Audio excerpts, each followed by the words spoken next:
Hello everyone and welcome to Edutap. आप सभी का स्वागत है in this 19th revision class for the AFM component for the upcoming JAIIB examination. और आज की क्लास में हम जो मॉड्यूल सी है हमारे एएफएम कंपोनेंट का, उससे जुड़े हुए कुछ क्वेश्चंस आपके साथ सॉल्व करेंगे। So without any delay let start. The question number 1 ये हमारा रेशियो एनालिसिस से जुड़ा हुआ क्वेश्चन है। यहाँ पर बात की गई है डेट सर्विस कवरेज रेशियो की। DSCR ratio is used in which of the following. So debt service coverage ratio basically इसका फॉर्मूला आपको पहले तो पता होना चाहिए। फॉर्मूला क्या होता है? फॉर्मूला होता है कि कंपनी के पास या फर्म के पास कितना कैश प्रॉफिट अवेलेबल है, यानी कि उसकी सेल्स या उसकी जो इनकम हो रही है उस इनकम से जितना भी प्रॉफिट जनरेट हो रहा है, दैट प्रॉफिट इन कैश। ये कैश में होना चाहिए, कोई लायबिलिटीज नहीं होनी चाहिए यहाँ पर, या कोई एसेट आपका ऐसा नहीं होना चाहिए जो फ्यूचर में रिसीवेबल है। This should be cash and divided by the loan which you have to pay back. तो आप में उसका इंटरेस्ट हो सकता है लोन का, उसके बाद आपका जो भी आपकी प्रिंसिपल पेमेंट्स हैं वो आपकी हो सकती हैं। ठीक है, तो ये होता है आपका डेट सर्विस कवरेज रेशियो। ये बताता क्या है? ये बताता है कि किसी भी कंपनी के पास एक्स्ट्रा जो उसके पास एसेट्स जनरेट हो रहे हैं, उसकी जो इनकम जनरेट हो रही है, वो उसके लोन को रीपे करने के लिए कितनी काफी है। So this is basically the margin of safety available before the default happens in repaying the loan. अगर लोन को रीपे करना है तो आप उसके लिए जो आपकी इनकम है उसको यूज कर सकते हो, या हो सकता है कि आपके पास ऑलरेडी जो एसेट्स हैं उन एसेट्स को डिसॉल्व करके आप अपना फंड जनरेट करिए और उससे वो लोन रीपे कर दीजिए। लेकिन अगर ये जो DSCR है वो अच्छा होगा, इसका लेवल हाई होगा, तो इसका मतलब cash profit is more than enough to service your regular debt payments, right. तो यहां पर करेक्ट आंसर बनेगा ऑप्शन नंबर ए। बाकी ऑप्शंस को भी पढ़ लेते हैं। Judging whether the firm has borrowing disproportionate to its net worth. Net worth की कोई बात नहीं हो रही है। हो सकता है कंपनी की नेटवर्थ बहुत ज्यादा हो लेकिन उसकी जो इनकम है वो काफी कम हो, right, as compare to the loan which it has to service. या हो सकता है कंपनी की नेटवर्थ बहुत ज्यादा नहीं है लेकिन लोन उसने काफी अच्छा उठा रखा है और उसकी जो इनकम जनरेट हो रही है वो इनकम भी काफी अच्छी है। तो हो सकता है कि ये जो रेशियो है वो उसको करेक्टली डिपिक्ट ना कर पाए। Judging the capacity of the firm to service the interest on debt. Again, it is the capacity of the firm to not only service the interest on the debt, but complete installment of the debts which has to be paid. It must include your principal payments also. ठीक है, तो correct answer बनेगा option number A. Next is question number 2, which of the following statements is true. सही statement यहाँ पर क्या है? सो पहली स्टेटमेंट कह रही है कि बोथ अर्निंग्स पर share and the price earning ratio vary with the stock market price of the company's share. Company का जो शेयर है उसका प्राइस मार्केट के अंदर अगर फ्लक्चुएट होता है तो अर्निंग्स पर शेयर की वैल्यू चेंज नहीं होगी। अर्निंग्स पर share is basically what? It is the profit, the net profit which is generated by the firm divided by the number of shares in the market. तो number of shares तो change हो नहीं रहे, shares का price change हो रहा है, और शेयर्स का प्राइस चेंज होगा तो किस पे प्राइस अर्निंग रेशियो में फर्क पड़ता है, क्योंकि यहां पर हम बेसिकली क्या देखते हैं, हम देख रहे हैं कि कितना जो मार्केट प्राइस है हर एक शेयर का, वो market price divided by the earning per share. तो अर्निंग पर शेयर तो चेंज नहीं होगा मार्केट प्राइस की वजह से, लेकिन मार्केट प्राइस जो यहां पर ऐड हो गया तो उसकी वजह से PE ratio will change depending upon the stock price of that particular stock in the market. ठीक है, तो ये स्टेटमेंट हमारी गलत हो गई। Second statement, while calculating the debt equity ratio, fixed deposits from shareholders are taken as part of the debt. Debt equity ratio की बात करते हैं तो ये सिंपल है। डेट जो लॉन्ग टर्म लिया गया है, लॉन्ग टर्म डेट है, divided by the long term funds which is basically the funds of equity which are taken from the share holders, right. तो ये जब रेशियो निकालोगे तो इसमें जो फिक्स डिपॉजिट्स लिए गए हैं स्टेक होल्डर से, शेयर होल्डर से, these fix deposits they have to be repaid after a certain amount of time, और उस पर एक fixed interest rate company offer करती है। ये इक्विटी के बराबर नहीं हो सकता। This will go into the debt part. ठीक है, तो लॉन्ग टर्म डेट जो है उसमें अब ये इंक्लूजन होगी। तो yes, these fixed deposits from share holders they will be taken as debt, and the correct answer जो है वो आपका बनेगा ऑप्शन नंबर बी। लेकिन सी स्टेटमेंट भी पढ़ लेते हैं। While calculating quick ratio all current liabilities are not taken into account. Quick ratio की बात करें तो यहां पर आपकी करंट जो एसेट्स हैं और लाइबिलिटीज हैं उनका रेशियो निकाला जाता है, और इसी वजह से यहां पर आपकी जितनी भी लायबिलिटीज हैं of that particular time period they will be taken into account. So liquid assets upon current liabilities, so all current liabilities they will be taken into account. Not शब्द यहां पर नहीं आना चाहिए। Debtors turnover ratio is higher, the company sales more goods on credit basis than on cash basis. देखिए, debtors का turnover ratio अगर हम यहां पर फाइंड आउट करने की कोशिश करें तो ये बेसिकली एक एक्टिविटी रेशियो होता है, और एक्टिविटी रेशियो के अंदर आपको यहां पर अगर डेटर्स टर्नओवर रेशियो हाई होगा तो इसका मतलब होगा कि जो क्रेडिट सेल्स हैं वो अच्छी खासी हैं। इसके अलावा जो पेमेंट हो रही है उन क्रेडिट सेल्स की, उनका जो भी एसेट क्रिएट हो रहा था वो वापस में लिक्विफाई हो रहा है, वो भी बहुत अच्छे से हो रहा है। So if this is higher, this basically means that efficiency in recovering the debts is good. तो अगर आप कम सेल भी करते हैं क्रेडिट के ऊपर, you are selling less goods on credit, but you are timely getting the repayment of those credit, वो जितना भी क्रेडिट पे सेल किया उसका पैसा भी टाइमली मिल रहा है, तो ऑब्वियसली वो रिकवरी अच्छी होगी और आपका डेटर्स टर्नओवर रेशियो भी आपका ज्यादा होगा, ठीक है। तो करेक्ट आंसर यहां पर ऑप्शन बी रहेगा। Next is question number 3, which one of the following statements is true? Higher debt equity ratio increases the profit margin of the company.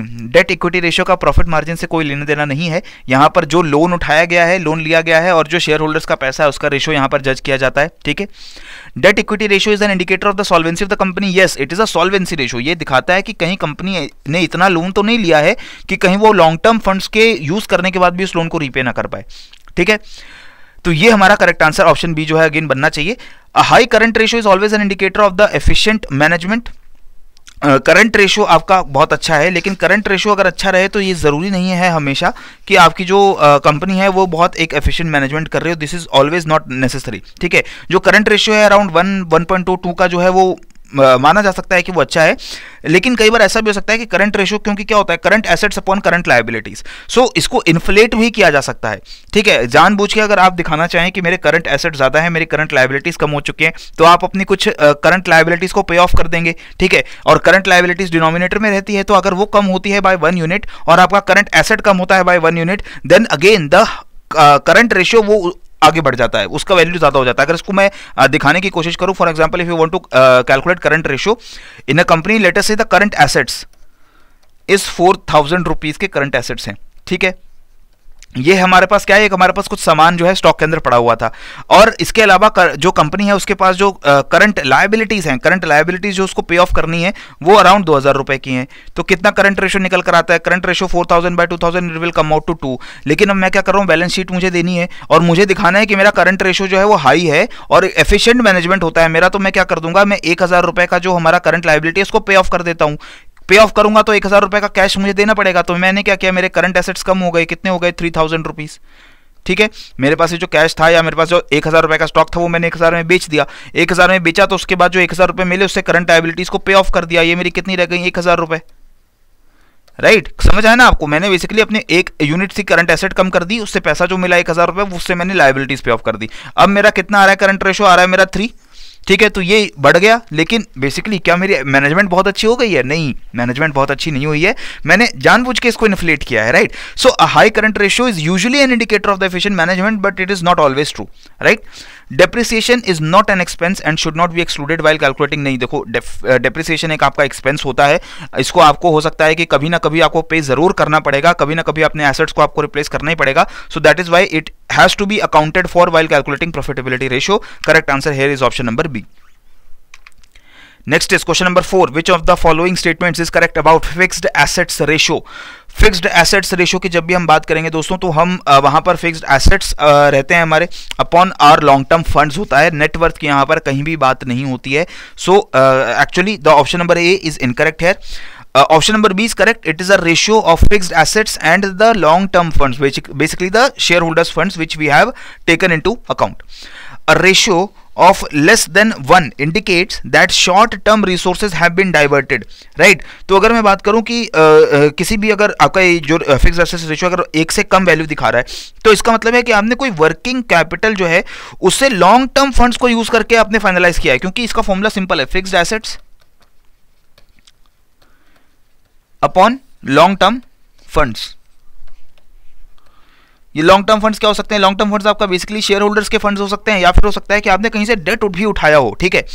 लेकिन जब भी ये रेशियो 1 से भी कम है, यानी कि आपके लॉन्ग टर्म फंड ज्यादा हैं और आपकी फिक्स्ड एसेट्स का वैल्यू जो है वो कम आ रहा है, तो इसका मतलब है कि कुछ आपके जो वर्किंग कैपिटल है उसको आपने डाइवर्ट कर दिया है लॉन्ग टर्म फंड्स के थ्रू, ठीक है। एंड ये एक तरीके से अब देखा जाए तो ये डिजायरेबल हो सकता है, क्योंकि वर्किंग कैपिटल जो है वो कोर वर्किंग कैपिटल होती है, फिक्स नेचर की यूजुअली होती है।